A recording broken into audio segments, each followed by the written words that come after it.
if you think about it, the eGov app is probably one of the few things in this government that actually work. And the fact that it touches the lives of millions of Filipinos on a daily basis, you would think that the government would double down. 800 million clicks. One big question. 800 million transactions is not a small number. It means millions of Filipinos are using the eGovPH app to deal with government without long lines, thick folders, or wasted trips. That is real progress. It also means one thing. Digital government is no longer a nice idea. It is now a public service people depend on. But success has a funny way of exposing weakness. The app became so popular that it ran into its own limits. Demand grew faster than cloud capacity. Users rushed in. Systems slowed down. Some services had to be turned off while engineers tried to keep the platform alive. Officials admitted they needed more cloud resources and more funding to keep up. That should not surprise anyone. Every successful app needs room to grow. When more people show up, you add servers. You improve systems. You spend money before things break, not after. The bigger question is what happens next. The Philippines keeps saying it wants to become an AI-powered nation. That sounds exciting, but AI is hungry.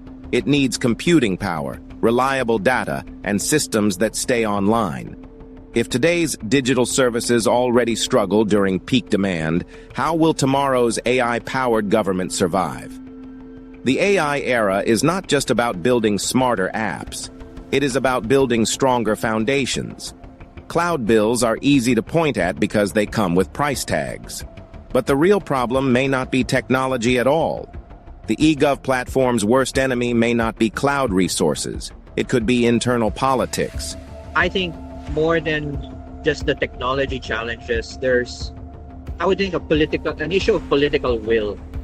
That if you have something that actually works, you should promote it, you should distribute it, instead of unintentionally sabotaging it.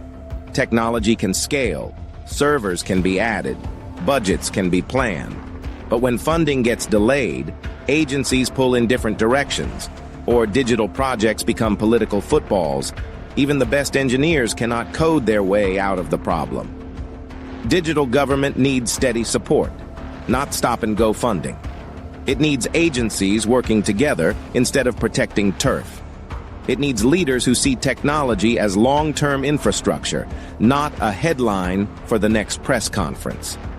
The 800 millionth transaction should be a celebration. It proves Filipinos are ready for digital government. Now government has to prove it is ready for digital citizens. Because in the AI age, people will not judge the government by how many apps it launches.